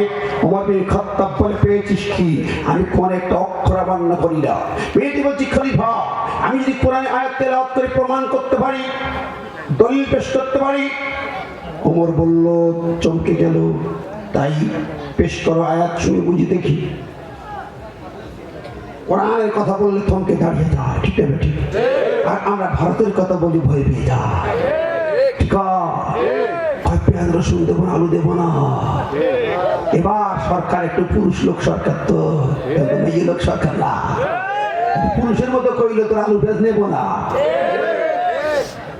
ঠিক না ঠিক? ওদের দেশে আলু পেঁয়াজ পচতে শুরু করছে, রাস্তায় ছেড়ে দিয়েছে পচা আলু পেঁয়াজ। মিছিল করছে সর্বাধিক সরকার, এই আলু পেঁয়াজের ব্যবস্থা করো। ঠিক না ঠিক? মোদির কয়েকজন এমপি বলছে, মোদি তোমার দিদিকে তালাক দিয়ে দাও, দেশ বাঁচা, আলু পেঁয়াজ বাঁচা। ঠিক না ঠিক? হবে হবে, দিদির তালাকও হবে, টিকতে পারবে না, টিকতে পারবে না। কাশ্মীর থেকে গর্জন উঠতে শুরু করেছে, আসামের মুসলমান জেগেছে, হায়দ্রাবাদের মুসলমান থেকে উঠবে, কলকাতার মুসলমান পড়ে থাকবে না। বাংলার 17 কোটি জনগণ ঘোষণা দিয়েছে, 17 × 34 কোটি 2 হাত বাড়িয়ে দেব। আমার দেশের একটি নারী ভারতকে খেলতে দেওয়া হবে না, হবে না, হবে না, কোন সুযোগ নয়। ঠিক নেবে ঠিক? আমাদের জুজুগুড়ির ভয় আর দেখেও না, ও ভয় কেটে গেছে। ঠিক না? তরুণ কলিদের পুরো সন্তানরা রক্ত দিয়েছে তোমাদের বিরুদ্ধে, কিসের ভয়? এখন মুরব্বীরা নামবে। ঠিক না ঠিক? এখন ইমামরা নামবে। ঠিক কিনা? মুসল্লিরা নামবে। ঠিক কিনা? ওয়েট করো, তোমার মতন প্রতিবেশী দরকারে দাঁড়াও, হাজারি কিছু দানব, ওরা দানব না, ওরা আরো কিছু, ওরা খায় না, ওরা জন্তুরা জানোয়ারের ভূমিকায় মোদীর সরকার, ঠিক না ঠিক? আমার ভাইদের রক্ত চুষি খায়, বাবরি মসজিদ ভেঙে টুকটে টুকটে করেছে, সাম্রাল মসজিদ আগা ফেলেছে, আজমির শরীফের বিরুদ্ধে মামলা দায়ের করেছে মোদীর সরকার, বিজেপিরা সাবধান হয়ে যাও, ঠিক না ঠিক? তোমার ভারত তুমি ঠেকাও, মুসলমানরা কিন্তু এবার সাথ দেবে না। প্রিয় বন্ধুরা, বলছিলাম মেয়েটি বলছি খলিফা, প্রমাণ দিই, প্রমাণ দাও। শোনাও আয়াত, শোনাল আয়াত, ইয়া আইয়ুহাল্লাযীনা আমানু লা তাদখুলু বুয়ুতান গায়রা বুয়ুতিকুম হাত্তা তাস্তানিসু ওয়া তুসাল্লিমু আলা আহলিহা যালিকুম খায়রুল লাকুম লাআল্লাকুম তাযাক্কারুন। আল্লাহ বলেন সূরা নূরের ২৭ নম্বর আয়াত, হে ঈমানদারেরা, লা তাদখুলু বুয়ুতান, তোমরা ঘরে প্রবেশ করো না, অন্যের ঘরে প্রবেশ করো না, তাদের কোনো হিস্সিকা প্রবেশ করো না। মেয়েটি বলে, খলিফা এই ঘর তো তোমার না, এই ঘর বাড়ি আমার, তুমি প্রবেশ করলে কেন? তুমি কি আয়াত অমান্য করো নাই? তুমি কি হুকুম অমান্য করো নাই? ওমর বিন খাত্তাব বলে, তুই গান গাইছিস কেন? তুই গান গালি কেন? মেয়েটি বলে, খলিফা রে, গান আমি গাইলাম, কোরআনের একটি আইন অমান্য করলাম, তুমি যদি তাই প্রতিরোধ করে বন্ধ করতে চাও, আল্লাহ কোরআন বলে হাত্তা তাস্তানিসু, অনুমতি চাও, তুমি কি অনুমতি চাইছো? রাসূল বলেছেন কোন ঘরে ঢুকতে হলে সালাম দিয়ে অনুমতি নাও, ওয়া তুসাল্লিমু আলা আহলিহা, আল্লাহ বলে সালাম জানাও ওই বাড়ির মালিকদেরকে। তুমি সালাম দাও নাই, অনুমতি নাও নাই, ঢুকে পড়েছো, এই তিনটি বিধান কেন লঙ্ঘন করেছো? তোমার তো এই সুযোগ দেওয়া হয় নাই। একজন গায়িকা গান গাইতে শাস্তি দেবে, তার জন্য কেন তুমি কোরআনের তিনটি বিধান লঙ্ঘন করো? ও ভাই আমার, ওমর বিন খাত্তাব বলবে, তুই গান না গাইলে আমি ঢুকতাম না। ওমর বিন খাত্তাব কি মেয়েটি প্রশ্ন করে, খলিফা আমি জানতে চাই এই তিনটি বিধান লঙ্ঘন করলে কোন অধিকারে? বলে, আমি খলিফা, আমি রাষ্ট্রপ্রধান, আমার অধিকার আছে। মেয়েটি বলে, মুখের কথা মানি না, দলিল দাও। দলিল পেশ করো, তাও কোরআনের দলিল দিতে হবে, অন্য কোনো কথা মানি না, রাষ্ট্র সরকারের আইন মানি না, কোরআনের আইন দিয়ে দলিল দিয়ে কথা বলো। মেয়েটি বলে, খলিফা রে, আমি কোরআনের হাফেজা, কোরআনের আয়াত শোনাও আমাকে, যেজন্য আমার এই কথা, কোরআনের হাফেজা, কোরআন আছে সিনে, আমাকে কোরআন শোনাও। কোন অধিকারে তুমি ঢুকছো এখানে? ওমর বিন খাত্তাব বলে, শোনো ভাই, সাধারণ নাগরিকের অধিকার নেই, রাষ্ট্রপ্রধান স্পেশাল অধিকার আছে, স্পেশাল হক আছে, সুযোগ আছে। মেয়েটি বলে, ওসব বুঝি না, কোরআন আয়াত দিয়ে দলিল দাও। জোরে বলে সুবহানাল্লাহ। খলিফা ওমর বলে, তাই দলিল চাও? মেয়ের দলিল নেবে, এই দলিল সূরা হজ্জের মধ্যে দাও। ৪১ নম্বর আয়াতে কারিমে আমার আল্লাহ পাক বলেছেন, আল্লাযীনা ইম্মাক্কান্নাহুম ফিল আরদি আকামুস সালাতা ওয়া আতাউয যাকাতা ওয়া আমারু বিল মারুফি ওয়া নাহাউ আনিল মুনকার ওয়ালিল্লাহি আকিবাতুল উমুর।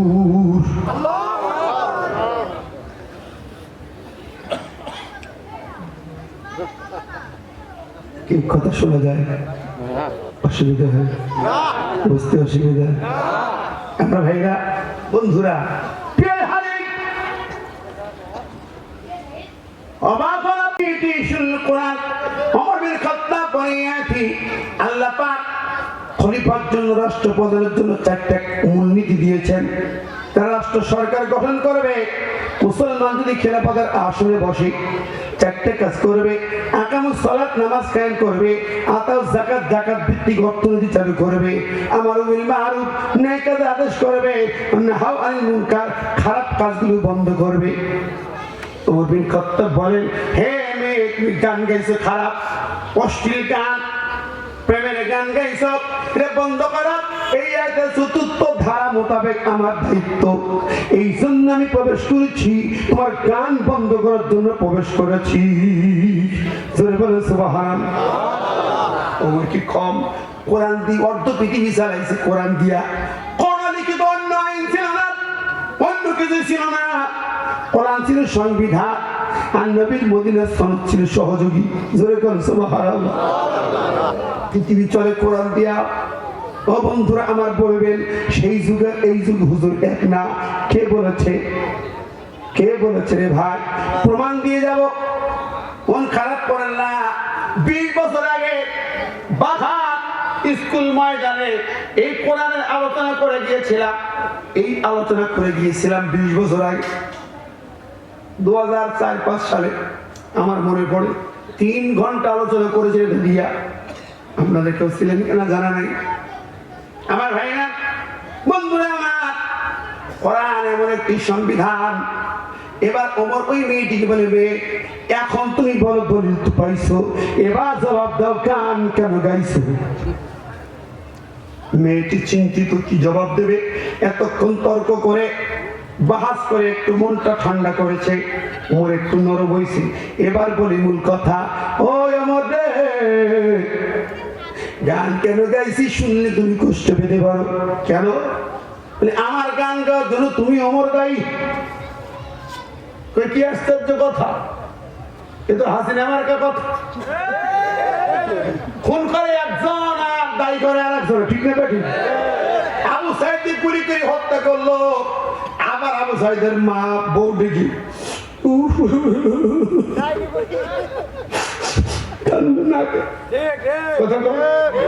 তারাই মানলো, তারাই কাঁদছে, ঠিক না ঠিক?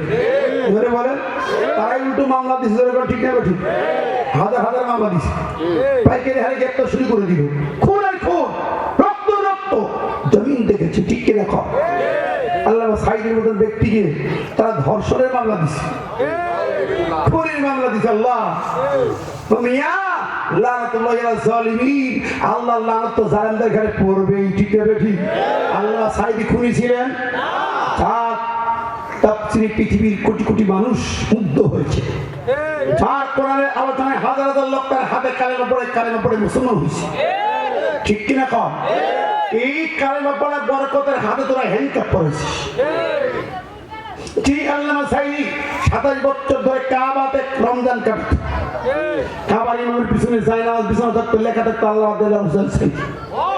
আমার চোখে দেখা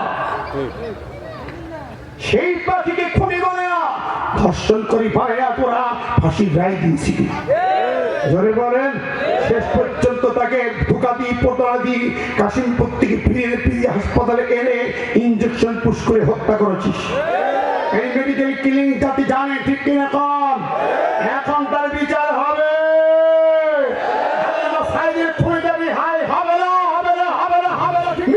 উল্টায় খলিফা আমার গান করছো তুমি জানো, উল্টা চাপাই না, মানে খলিফাই উল্টা চাপাই না বরং শোনে না। আপনার মতো অযোগ্য খলিফা যদি মদিনার চেয়ারে না বসতো, তাহলে আমি মেয়ে গান গাইতাম না। আল্লাহু আকবার। অনেক বড় কথা বলে ফেলেছে ওমর।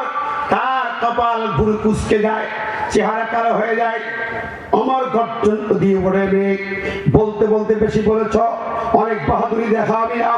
এত বড় কথা আমি আমার যদি অযোগ্য খলিফা হই, মদিনার চেয়ারে বসায় রাখছো কেন? আমি তো দাঁড়ে দাঁড়িয়ে ভোট ভিক্ষা করি নাই, তোমাদের কাছে খলিফার আসন চাই নাই। আমি তো রাতের আদায় ভোট চুরি করি ক্ষমতায় বসি নাই, ভোট ডাকাতি করেও বসি নাই। কি কর? আমি বসতে চাইনি। কেন রেখেছ? কোনদিন তোমাকে দেখি নেই।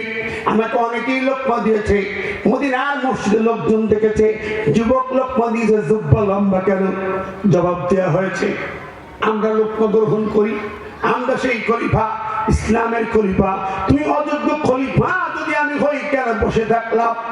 কোনদিন লোকমা দেওয়া নাই। আজকে তোমার অন্যায় প্রতিবাদ করে আমি হয়ে গেলাম অপরাধী। পাইছো কি মেয়ে? উপযুক্ত প্রমাণ দাও নাই বলে রাগে খাপ থেকে তরবারি একটান দিয়ে বের করেছে, তরবারি বের করে উঁচিয়ে ধরেছে। হ্যাঁ মেয়ে, আমি অযোগ্য খলিফা, প্রমাণ দিতে না পারলে গর্দান উড়ে যাবে, এক্ষুনি গর্দান উড়ে যাবে। কৈফিয়ত দাও, জবাব দাও, প্রমাণ দাও। মদিনার খলিফা অযোগ্য, প্রমাণ দাও। 1 সেকেন্ড ক্ষমতার চেয়ারে বসে থাকবে না, আর প্রমাণ দিতে না পারলে তোমার গর্দান থাকবে না। আল্লাহু আকবার। মেয়েটি তো জানে ওমর ক্ষমা করে না। মেয়েটি বলে, খলিফা আমিও জানি তোমার তরবারি গর্জে উঠতে পারে, আমি জানি তোমার কাছে কেউ ক্ষমা পায় না, কিন্তু খলিফা আমি মেয়ে জেনে বুঝে তোমাকে বলেছি, এমনি এমনি বলি নাই, আমার কাছে উপযুক্ত দলিল প্রমাণ আছে। তুমি অযোগ্য খলিফা প্রমাণ করার ক্ষমতা, যোগ্যতা আমি ছোট্ট কন্যা আমার আছে। আল্লাহু আকবার। সে কি কথা বলে, কি অবাক হয়ে যায় খলিফা।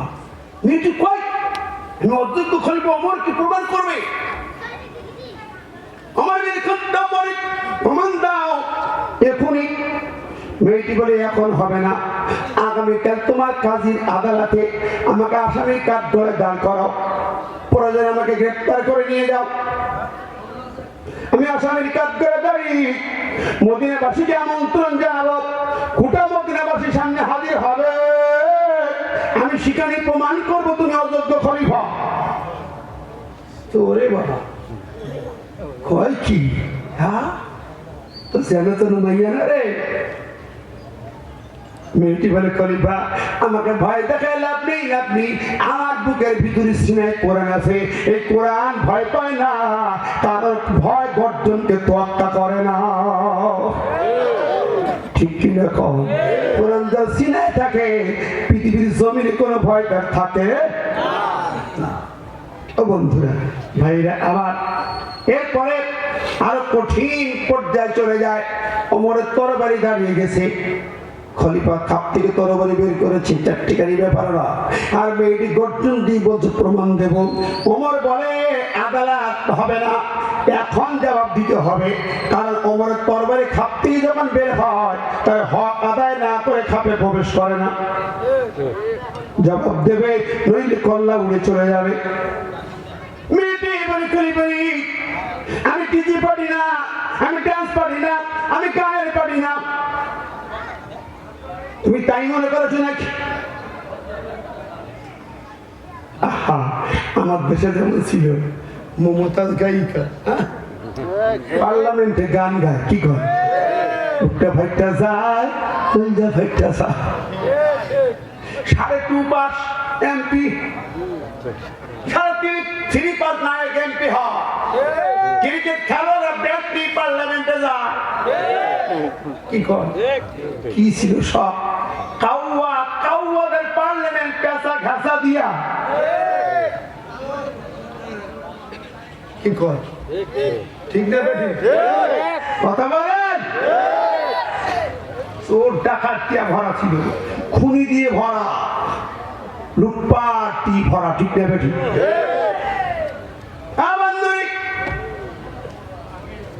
কোরআনের খলিফা ওমর বিন খাত্তাব বলেন, শোনো রে শোনো, হে মেয়ে, জবাব দিতে হবে, কোনো কথা হবে না, জবাব চাই, এখন দিতে হবে, কোনো সময় নেই। আদালত বুঝি না, এখনই আদালত, এখনই ফয়সালা হবে, নইলে তরবারি কল্লা যাবে। মেয়েটি তখন উপায় না দেখে বললো, খলিফা তাহলে আমাকে 2 মিনিট সময় দাও, 2টি কথা তোমাকে শুনতে হবে। আমি আসামি, আমার কল্লা চলে যাবে, তোমার তরবারি আমার কল্লা নিয়ে নেই, আপত্তি নাই নাই, শুধু 2টো কথা বলে যাও। আল্লাহ আকবার। কি কষ্ট পাচ্ছেন? এক করছেন নাকি? ওমর বিন খাত্তাব বলে, 2টো কথা না, তোমারও 2টো কৈফিয়ত দিতে হবে। অযোগ্য খলিফা কেন বলেছো, তার জবাব যেমন দিতে হবে, তেমন গান কেন গাইছো, তারও জবাব দিতে হবে। ভাইরা আমার, মেয়েটি বলে, খলিফা আগে জবাব নাও, অযোগ্য খলিফা কেন বললাম? শোনো মদিনার খলিফা, কিছুদিন আগে তুমি আফ্রিকার ময়দানে কাফিরদের মোকাবেলায় স্পেশাল বাহিনী পাঠাইছো, ওই বাহিনীর সেনাপ্রধান কারা করেছো? তরুণ বাহিনী স্পেশাল স্কোয়াডের সেনাপ্রধান কে? ওই শুধু আব্দুল্লাহ ইবনে সাদ মেয়েটি বলে খলিফা তুমি কি তার পরিচয় ভালো করে জানো? জানি, নবীর সেনাপতি সাদ বিন আবি ওয়াক্কাসের সুযোগ্য সন্তান আব্দুল্লাহকে পাঠিয়েছি। পরিচয় না জেনে কি সেনাপতি বানিয়েছি নাকি মনে করো? সব আছে। মেয়েটি বলে খলিফা রে ওর আর কোনো পরিচয় জানো নাকি? বলে না। তুমি কি সেনাপতি দায়িত্ব দাও? ওই সময় যুবকটা বর হয়ে বিয়ের পিড়েতে বসা ছিল, আর আমি তরুণী কন্যা তার কনের সেজে বিয়ের আসরে বসা। খলিফারে তার সঙ্গে আমার কেবলমাত্র বিবাহের আগ হলো। যুবকটা কেবল দাঁড়িয়ে সালাম বলল সবাইকে। এমনি সময় তোমার দরবার থেকে একজন এসে খবর দিল যুবক তোমাকে খলিফা ডাক দিয়েছে, এখনই যেতে হবে। ছোট্ট করে কথা, ছোট্ট চিরকুট ধরে দিল। যুবক দাঁড়িয়ে বলেন ও আমার বন্ধুরা, সাথীরা, মুরব্বীরা, খলিফা ডাক দিয়েছেন, এখনই মদিনায় চলে যেতে হবে, এই মুহূর্তে চলে যাব। অবাক হলো সবাই। এখনই তোমার চলে যাওয়ার কি সময়? এই আসন থেকে কি যাওয়া যায় নাকি? যাওয়া যায় না। একটু পরে তোমাকে বিবির সঙ্গে পরিচয় করে দেওয়া হবে, এখন তো যাওয়া যাবে না। না না না, খলিফা ডাক দিয়েছে, যেতেই হবে। সেনা আইন, আর্মি আইন, আর্মি কোড, সর্বোচ্চ পাল। খলিফার ডাক দিলে আর কোনো সুযোগ নাই। সুবহানাল্লাহ বলেন, আরো জোরে। ডাক দিয়েছে, যেতেই হবে, উপায় নাই। আমি খলিফার ডাক শুনে তারপরে আসতে পারি, এর আগে নয়। আমার ভাইরা, যুবক সালাম দিয়ে চলে যাই। মেয়েটি বলে খলিফা আমি বাসর ঘরে বসা, স্বামী আমার আসবে, সাক্ষাৎ হবে। শুনেছি নবীর সেনাপতি সাদ বিন আবি ওয়াক্কাসের সুযোগ্য তরুণ সেনাপতি, সে আমার স্বামী হবে, আমার বাড়ি আসবে, আমার বাসর ঘরে আসবে। আমি সেজে গুজে বসে আছি। পৃথিবীতে সবচেয়ে মেয়েরা একদিন বেশি সাজে। কোন দিন? বিয়ের দিন, বাসর রাতে। ঠিক নেবে? ঠিক জোরে খান। আমার দেশের মেয়েরা তো সারা বছর সাজে, ডিজে পার্টির সাজে। ঠিক নেবে? ঠিক। হ্যাঁ, ওই মেয়ে সেটা স্বামীর জন্য। ইসলাম বলেন স্বামীর জন্য ঘরের ভিতরে যত সাজবে তত নেকি, আর স্বামী বাদে বাইরের জন্য যত সাজবে নারী তত গুনাহ। আমাদের সমাজের নারীরা কার জন্য সাজে? স্বামীর জন্য ঝোটে না। বাইরে যাওয়ার সময় ঠোঁটগুলো লাল টুকটুকি হয়ে যায়, ভুরুগুলো কুচকুচি কালো হয়ে যায়, এই চোয়ালগুলো লাল টুকটুকি হয়ে যায়। আরে কি সাদা সাজে গো, জন্মের সাজ সাজে। আর ডানা কাটার পরিবর্তন ড্রেস পরে। ঠিক কিনা কম? পেটকালি পিটকালি কপালে জাহান্নামের নোক্তা। যাইতা তাই সাদা মায়েরা, এই সব দিয়ে সাজায় লাভ হবে না। তাকওয়া দিয়ে সাজাও। কোরআন হলো নূর, নূর মানে আলো। তোমার চেহারায় যদি নূর চাও, সৌন্দর্য চাও, বেশি বেশি কোরআন তেলাওয়াত করো, তোমার চেহারায় আল্লাহ নূর জমা করে দেবে। বন্ধুরা আমার, কোরআন যার নাই চেহারার নূর তার থাকবে না। আমি দেখি আমার মায়ের প্রায় 90 বছর বয়স, এখনো টিকটক টক করে সাদা চিকচিক করে চেহারা। প্রতিদিন 2-4 পারা কোরআন তেলাওয়াত করে, মিনিমাম 1 পারা। এই বয়সেও মায়েরা বলে না, প্রতিদিন তুমি কোরআন বেশি বেশি তেলাওয়াত করো, তোমার চেহারার সৌন্দর্য বাড়াবে কে?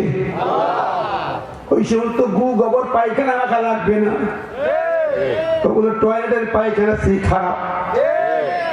ওইসব মাইখো না, মাইখো না। কতক্ষণ? আরে আমার চুলগুলো ঝুটির মতো গোল করে দিবি।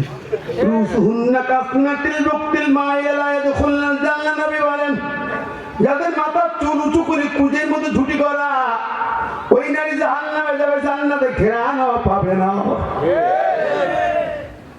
জাহান্নামে তো যাবে শুধু না, জান্নাতের ঘিরানো পাবে না। সাবধান মায়েরা, বোনেরা, ও মা বোনরা, পরিবারকে কোরআন দিয়ে সাজাও, ইসলাম দিয়ে সাজাও। কত মহিলারা আছে, মেয়েরা আছে, নববধূ হয়ে ঘরে আসে, শাশুড়ির সম্মান করে না, শাশুড়িকে বলে বুড়ি, স্বামীর মাথার মগজ নষ্ট করে বুড়ি আমার ডিস্টার্ব করে। আছে না নাই? আবার অনেক মুরব্বীরা আছে বৌমাদেরকে যৌবনের বয়সটা বোঝে না, তারাও কষ্ট কম দেয় না। এগুলো ঠিক না। নববধূদেরকে অধিকার দেবেন, সংসারে আদর করবেন, ইসলাম শিখাবেন, কোরআন শেখাবেন, তাহলে আস্তে আস্তে ভালো হবে। পরের কন্যা বাবা মাসে আপনার বাড়ি আসে, ও মুরব্বী শাশুড়ি ওই মেয়েটাকে কেন নিজের কন্যার মতো আদর করতে পারো না? নিজের কন্যার মতো আদর করে দেখবে, তোমাকে সম্মান করবে। আমার পরিবার সাক্ষী, আমার মা আদর করে কাছে রাখে। আমি তো ঘুরি ঘুরি বস করি, ঘুরি ঘুরি বেড়াই। আমার বিবি 24 ঘন্টা আমার মায়ের সেবায় আছে, 24 ঘন্টা।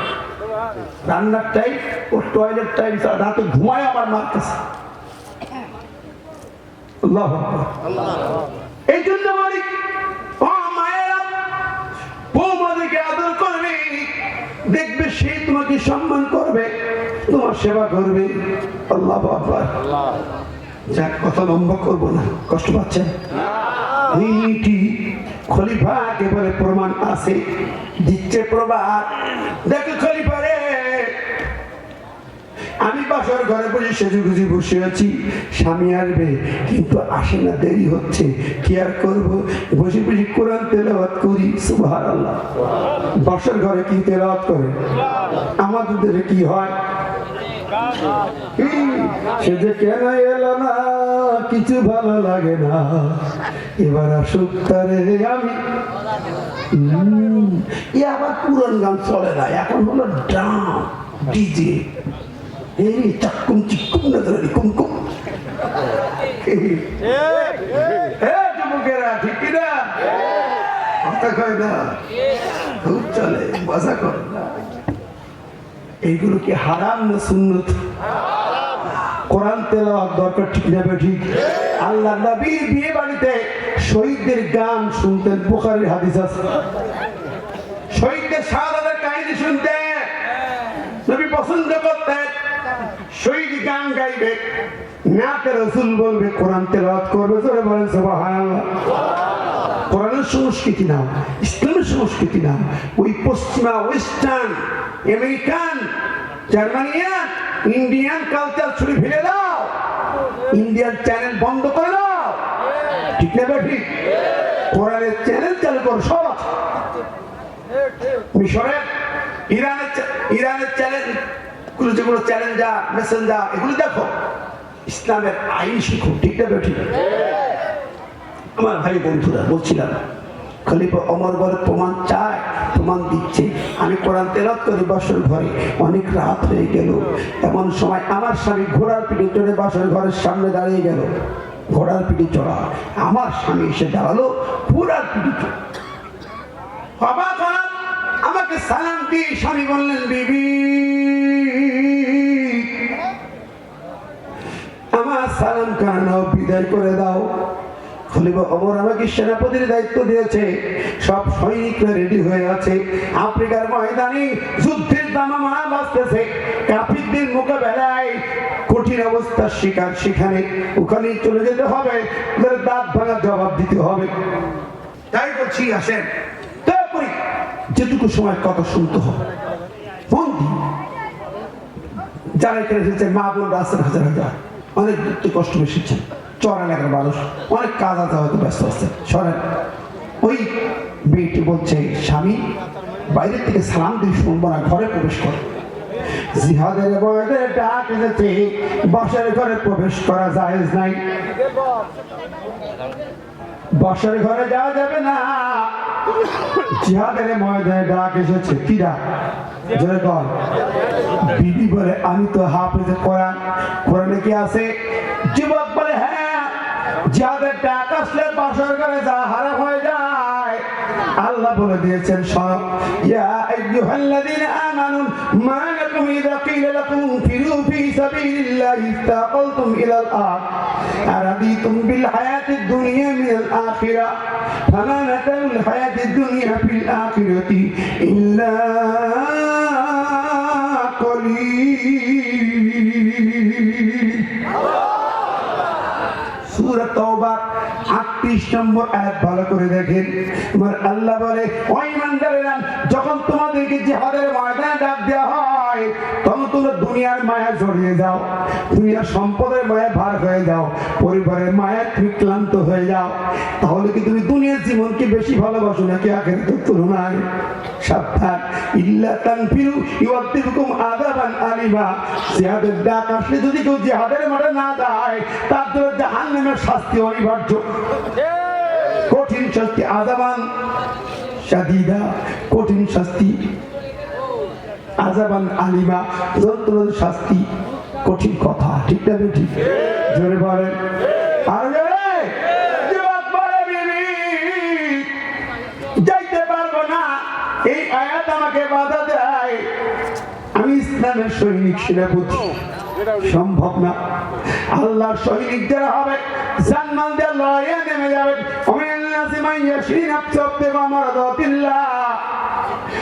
আল্লাহর সার্বভৌমত্ব চায়, এই জমিনটি শুধু আল্লাহর আইনে চলবে, আল্লাহর ক্ষমতায় চলবে, তারা দুনিয়ার কোন আরাম চায় না। চাই আমরা জমিনটা আল্লাহর সার্বভৌমত্ব চাই না? কয়জন চাই? দেখেন না কয়জন? আমি দেখি, সামনে দেখা যাবে কারা চায়। ঠিক না বেশি? যারা আল্লাহ সার্বভৌমত্ব চায় না ওরা আল্লাহর জান্নাতে যাবে না। দীর্ঘদিন ধরে সেকুলার কুফুরি মতবাদ আমার দেশের সংবিধানে জেগে বসে আছি। আমি দুটো প্রমাণ দিই। ছাড়েন, বিগত সরকারের আমলে বাংলাদেশ জামাত ইসলাম নিবন্ধন হাইকোর্টে বাতিল হয়। কিসে? হাইকোর্টে, মানে আইনে, আইনে বাতিল হয়। রাজাকারের দল হিসেবে বাতিল হয়নি, যুদ্ধ অপরাধীর দল হিসেবে বাতিল হয়নি। কোন কারণে বাতিল হয় জানেন? জনগণ জানে না। কে বাতিল করেছে নিবন্ধন? হাইকোর্ট। কি কারণে? কারণটা শোনেন। কারণটা হচ্ছে এই দলের সংবিধানে লেখা আছে সার্বভৌম ক্ষমতার মালিক আল্লাহ। এই জায়গায় ধরে, এই জায়গায় বলল বাংলাদেশ সরকারের আইনের ধারায় বলা আছে এই সরকার ধর্মনিরপেক্ষবাদের মতবাদে প্রতিষ্ঠিত সরকার। এই সংবিধান ধর্মনিরপেক্ষ সংবিধান। এখানে ক্ষমতার মালিক জনগণ।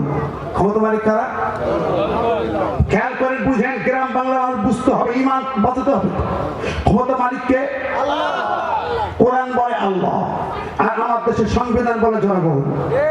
আমার দেশের রাজনৈতিক দলগুলো বলে ক্ষমতার মালিক জনগণ, আর আল্লাহ বলে ক্ষমতার মালিক আল্লাহ। মালিকাল মুলক, ক্ষমতার মালিককে ধরে কানকে তাবারাকাল্লাযী বিয়াদিহিল মুলক ওয়া আলা কুল্লি শাইইন কাদির। মুলক নামে একটি সূরা, ক্ষমতা পাওয়ার নামে সূরা। ক্ষমতার মালিক একমাত্র আল্লাহ, কেবলমাত্র আল্লাহ, আর কারো হাতে নাই। ঠিক না বেটি? জোরে বলেন। এই জায়গায় যারা ক্ষমতার সার্বভৌম ক্ষমতার মালিক আল্লাহকে মানে নাই সংবিধান, তাই বললো এই দল যেহেতু সার্বভৌম ক্ষমতার মালিক আরেকজন আল্লাহকে মানে, তাদের নিবন্ধন বাতিল করা হোক। এই ছিল মূল কারণ। এবার বলেন, তাহলে যে সংবিধান দেশের ক্ষমতার মালিক আল্লাহর পরিবর্তে অন্য কাউকে মানে, এটা কুফরি সংবিধান। ঠিক না ঠিক? এটা কুফরি সংবিধান, শয়তানি সংবিধান, বাহাত্তরের সেই সংবিধান, সমাজতন্ত্রের সংবিধান, সেকুলার সংবিধান আমরা মানতে পারি না। আর একটা জায়গায় দেখাই প্রমাণ। 1987 সাল বাংলাদেশ সব আলেমরা এক হয়ে যাবে, সব আলেম। আল্লামা সাইদি সাহেবের নেতৃত্বে, শাইখুল হাদিস আজিজুল হক সাহেবের নেতৃত্বে, আল্লামা মহিউদ্দিন খানের নেতৃত্বে, মরহুম বাইতুল মুকাররম খতিব সাহেবের নেতৃত্বে গোটা জাতি, পীর, মাশায়েখ, আলেম, ওলামা, আলিয়া, কওমি সব একে একটা সংগঠনের নাম দিল ইসলামী শাসনতন্ত্র আন্দোলনের ডাক দিবি। বলে আমরা এই মর্মে, এই নামে আমরা অর্গানাইজেশন করতে চাই। বাংলাদেশ গভর্নমেন্টের কাছে দেওয়া হলো। বাংলাদেশ সরকারের আইন বিভাগ, সরকারের 5টা আইন বিভাগ করলো ইসলামী শাসনতন্ত্র। এই শাসনতন্ত্র যদি থাকে তাহলে আমরা আপনাদের নিবন্ধন দিতে পারবো না। ভালো করে বুঝেন, ইসলামী শাসনতন্ত্র থাকলে হবে, কারণ জনগণের শাসনতন্ত্র, প্রজাতন্ত্র এই রাষ্ট্র পরিচালিত হয়, মানুষের তৈরি আইনে পরিচালিত হয়। মানুষের তো এই মতবাদে পরিচালিত হয়। আল্লাহ কয় মুসলমান হবা হুমাই ইয়াকফুর বিত্তাগুত ওয়া ইউমিন বিল্লাহ, আগে মানুষের তো আইনকে বর্জন করো, তারপর কালেমা লা ইলাহা ইল্লাল্লাহ বলো। মানুষের তো আইন, মানুষের তো দল বর্জন না করা পর্যন্ত তোর কালেমার পাই পয়সা দাম নাই, তোর ইমানের কোনো মূল্য নাই, তোর নামাজের দাম নাই, তোর রোজার দাম নাই, হজের দাম নাই, মাদ্রাসা মসজিদ সব বিফলে যাবে। সোজা কথা না প্রিয় হাজিরি, কঠিন কথা, এইটা মানতে পারি না আমরা। কোনো কাজে লাগবে না, কোনো কাজে লাগবে, লিখি রাখে কোনো কাজে লাগবে না। আগে আজকে একটা তাফসীর খানি তুমি কোরআনে চোখা খাইবা, তুমি নামাজে সিজদা দাও আল্লাহকে, আল্লাহু আকবার বলে নামাজে যাও, সুবহান রাব্বিল আলা বলো, যে সর্বময় ক্ষমতার মালিক আল্লাহ ঘোষণা দাও, আর রাজপথে দিয়ে বলো ক্ষমতার মালিক জনগণ, ক্ষমতার মালিক সরকার। মাইমান নাই সিজদার পাই পয়সা দাম নাই। আল্লাহে পলাশি ফতেবারের মালিক সাক্ষী থাকেন বলে গেলাম, আল্লাহ কসম দিয়ে বলে গেলাম,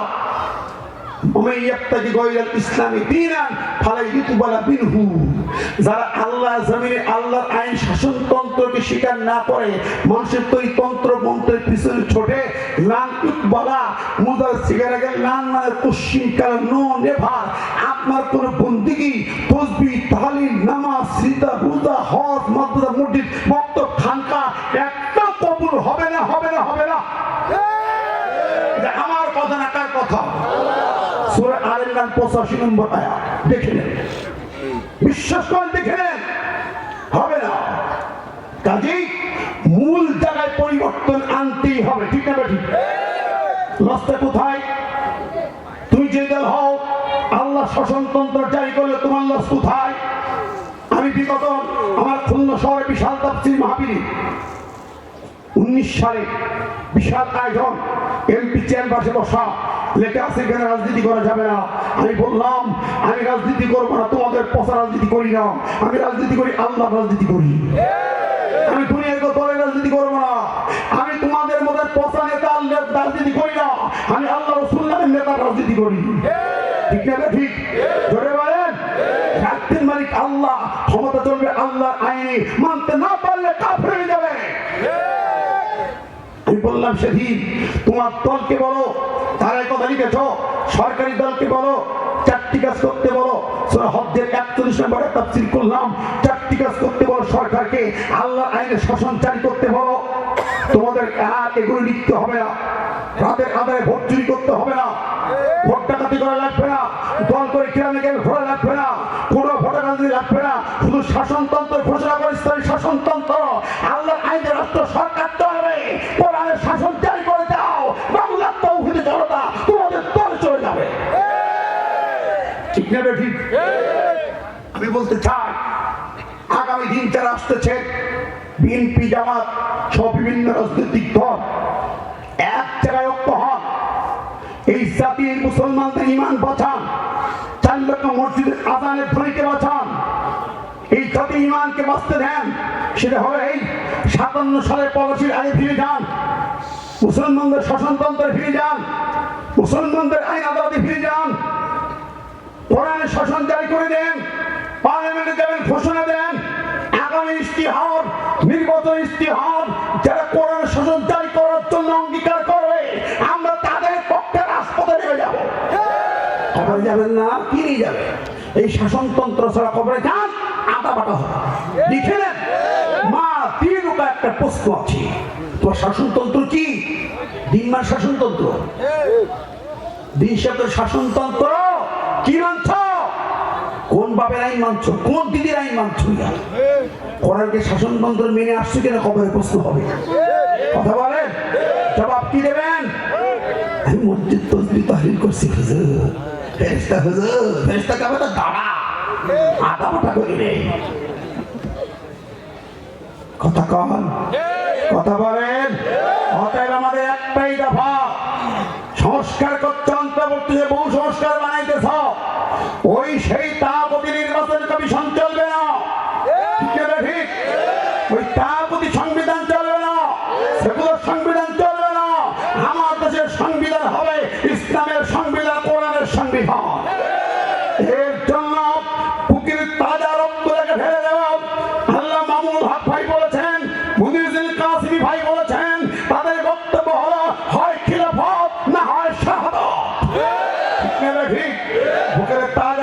ফেলে দিতে হবে। রাজি আছেন নাই?